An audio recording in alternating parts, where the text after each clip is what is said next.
Hello everyone, welcome to the Straight Line Talks with Pallavi Sareen. Today I am here with two ace debaters of Jammu.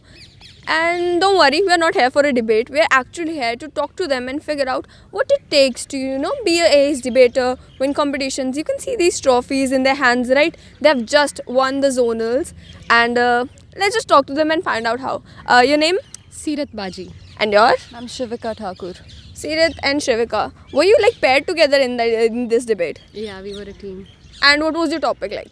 Our topic was that are the religious debates on television news channels are creating intolerance in the society. That sounds like a pretty... It was somewhere related to media only. Yeah. And I would like to ask you, ki debating, right? You have to be really mentally prepared for that. You need to have that conviction in yourself. Yeah. But why don't many people, from school and colleges participate in debates? Why don't they shy away from it? You cannot say that they shy away from. We do have participants from all the colleges. In display only, we get so many participants that generally debate the event. It stretches for too long. So we do have participants. So people are very much passionate about speaking. They just require a little bit of experience and then grooming. That's what they want. And there are many people actually who really want to speak well. So what about you? When did you actually start thinking that you want to participate in debates and you like speaking? Ma'am, I never thought about it, but as they say, whenever the opportunity knocks, you must not deny it. So I think the credit goes initially to my school, then the opportunity is provided to me at the college level, and now I can speak brilliantly, I would say. What school were you in? Ma'am, I was in St. Mary's Presentation Convent. And which college? I'm Gandhinagar. Gandhinagar. And what were your subjects? I'm zoology. So from zoology to debating is mostly always about political situations or social causes. Don't you think that you could have picked up a different subject? Were you like passionate about zoology, or was it parental pressure that like zoology padh lo? No, ma'am, I was very okay with studying sciences, but given the fact that I like dialectics and narration is something I was very passionate about. So the subject and the hobby do not mix at all. So everything has its own special place in my heart. And what next now for you? Are you going to, pursue higher studies in political science, or study more on it, or get a diploma and just continue with the debating part, or are you going to study zoology only? Right, ma'am. After I finish my master's, since I'm in my final year, I would definitely give the exams for MPhil and also try to qualify NET at the earliest. And I feel I should really go towards my subject side, because that is what gives me real happiness and real passion. But you're a good debater. Don't you think that from studying so much, from having such great language or anything, you should join journalism maybe, or do IAS or KAS? Ma'am, I did toy with the idea, I would say, when I was back in school. I toyed with the idea, but now that I've studied my subject so in depth, I believe the passion for speaking can articulate it be well if I get into a lecturership or if I get into higher education. So I think both of them can be used simultaneously. What about you, Sirat? What school were you in? I was in JP World. And do you think that your school or your college kind of helped shape your language, kind of helped shape you in how you articulate Definitely. I was always passionate about speaking. Since I was a child, I used to see my seniors speaking, and then I used to admire them. Like, will there be a day when I'll speak like them? So yeah, actually, I always wanted to speak, but then that's completely true that school and colleges, they do play a very big role. In school only, I started speaking in debates and all, and then when I came to college gives you a very big platform. You see, you interact with students from colleges of the entire state. We have such competitions there. So during my college, I got that grooming from my teachers, and because when you are in college, this speaking part, this is there are so many children who are so much passionate about it. You meet children, you meet speakers from different colleges, different universities. Along with that passion for speaking, you also need that confidence. Where do you think your confidence comes from? Well, I cannot say from where my confidence comes from, but yeah, I am confident. Alhamdulillah, I am quite confident. And when it was the beginning, I was not this confident. And when I used to get on the stage, I used to feel a little hesitant. Yeah, I do. Everybody feels that way. Even today, also at times when you get on the stage, and then there comes a moment. But then when you continue to speak for so much time and so many competitions, and then you become used to it, and that's how it goes. So what's next for you? What do you plan on doing now? I'm studying literature, and I love literature, to be honest. I love books. I love novels. I do poetry. Planning to be a writer? I do write. I do write poetry, actually. I do write poems. So I'm studying literature. I'll be, after doing my master's, I do have a have an idea, or you say I do want to prepare for civil services. That's something that I have on the backdrop in my mind. But yeah, firstly I'll complete my masters, then I'll also go for the net. But you need a lot of hard work to compete in civil services. I know. Everything requires hard work. You cannot say that only civil services requires. When you go for net or anything, today you go anywhere, you see there is But so why much civil services saturation. though? It's like every bright student ever, everyone that is good at studying, or everyone who is good in language or anything wants to apply for civil services. Why not other professions? Journalism per se, or like she wants to be a teacher.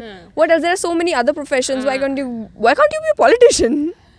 I cannot say for everybody that why everybody wishes to join civil services at the end, but for me, I would say that civil services is not the only thing that I want to become or something like that. I do admire my teachers a lot. I am into literature. I have joined masters because somewhere I have this thing in my mind that maybe I'll go into teaching as well. But to be honest, I don't have a particular aim that I'll just go for it and I won't think about anything else, because in the end I'm in literature and we people are into imagination and everything like that. So let's see what God has in the plot. But first I'll do my masters. I'll try for the net, and then inshallah maybe sometime I'll definitely go for That's civil great. And services. I'll appear for it. And it's kind of new year and you both are holding these trophies, which makes me feel amazing. Let's talk about your previous accomplishments. How many other competitions have you participated in it? How do you feel when you win, and how do you feel when you lose? When I feel it feels very good, and you feel great when you win, and it feels bad when you lose. In the initial times it used to be a very big achievement that I've won something, and when I used to tell my parents, and they would be like, oh my god, that used to be a different thing in the initial party days. and all that. Yeah, definitely. And nowadays to me it's like, if I win a competition, that's a very good thing. Even if I lose a competition, I learn a lot, so that next time when I go in a competition I am a better speaker. So winning and losing, it's a part and parcel. The best thing is what I do is I speak, and that's my passion. And what about you? How many competitions have you previously participated in? Ma'am, this was the fourth time I represented the university at the zonal level, and this is the second time I have successfully qualified for the nationals. And let me tell you that it is a very, very tough competition. It's not at all the competition we face here at the university. It's completely different. Everyone is an ace debater, and to secure a position among those brilliant students is something a big achievement. Do you feel nervous now that you have to go for the nationals, and it's like it's going to take a huge chunk of your time just preparing for that? Ma'am, chunk of time, the time allotted to everybody is the same. It could be 2 days, it could be 3 days, and everybody has to prepare a brilliant material, and only then somebody secures a position. So the nervousness is always there, but the confidence is always there. So I think both of them balance each other and cancel each other out. How do you keep the confidence there? You must have, even lost plenty of times. To win every time is not possible. Right. You win and you feel really good, but when you lose, it's really troublesome. So how do you keep that confidence alive? Nay, I can do better. Ma'am, I think that comes out of experience, right? Because initially when we used to lose, we would be like, सब कुछ खत्म हो गया यार, अब कुछ हो ही नहीं सकता. But then once again you prepare, and I would also like to say that every time you prepare a new script, the process starts all over again. New script, new thought process, new topic, everything starts again, and you have to really work hard to create the best script. So that is what I would say about the topic. Like Seerat just said, she is really into poetry, she's into literature, she's into imaginary worlds. What are your hobbies? What are you into? Ma'am, I would say I'm more on the rational side. I'm not into thoughts and imagination and stuff, because I read science a lot, so I'm more into facts and figures. So that is what is my forte. That is what is your forte.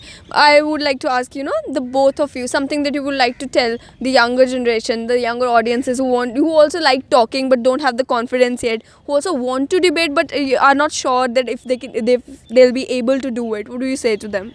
To them, I'll just say one thing, that strive for it. If you really want to achieve something, or you will really want to get to something, you'll have to continue. You see, it requires that persistence.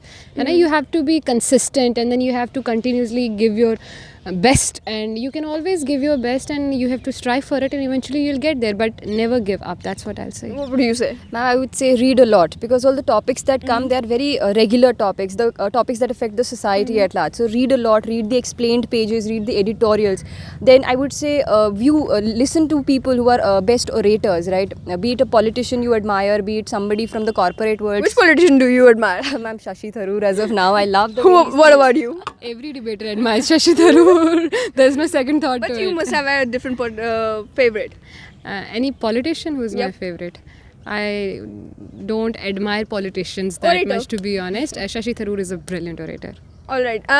I want to ask you, कि do you think कि family environment also kind of plays a big role in what It you does. do? It definitely does. You cannot think of achieving anything if you don't have the support of your family with you. Because family is something that you always have this thing in your mind. अगर कुछ भी नहीं हुआ, we have people there who Yeah. are holding our back. So you see, family plays a very important role. Whether you wish to do anything in life, family comes first. But do you think that if you have an orthodox family, like Jammu is a very parochial society, and if from here, if a woman tries to reach out into the world, tries to touch the sky, people just try bringing you back. Has that happened to you? Have you seen that happen? No, ma'am. I believe I've been blessed with a good set of parents who really push me forward. अच्छा है, बहुत अच्छा है. एक खत्म हुआ तो they also try to keep me down and calm, keep me grounded. कि सर पे ना चढ़ जाए, वो हो जाता है ना मैम. तो they try to push me down. कुछ नहीं है, ठीक है, very good, अच्छा किया. Next सोचो. And I also think the times are changing. People really support their children in whatever field they try to choose, and not just debating, ma'am. Any other field, be it fine arts, be it dance, arts, anything. I think times are changing. Both of your lives seem like very hectic, and in all this debating seems like a lot of tension and a lot of intensity. What do you do to chill out? Ma'am, I think I just read my textbooks because net is round the corner, ma'am. Reading textbooks to chill out. When you get tired of reading textbooks, what do you do? Well, at times I watch some series on Netflix.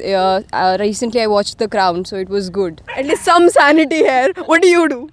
I love poetry. I read poetry. I write poetry. Who's your favorite poet? My favorite poet is Allama Iqbal. Allama Iqbal. Arey Kamal. Would you like to end it with one of Allama Iqbal's share? Allama Iqbal, he has written tremendous share.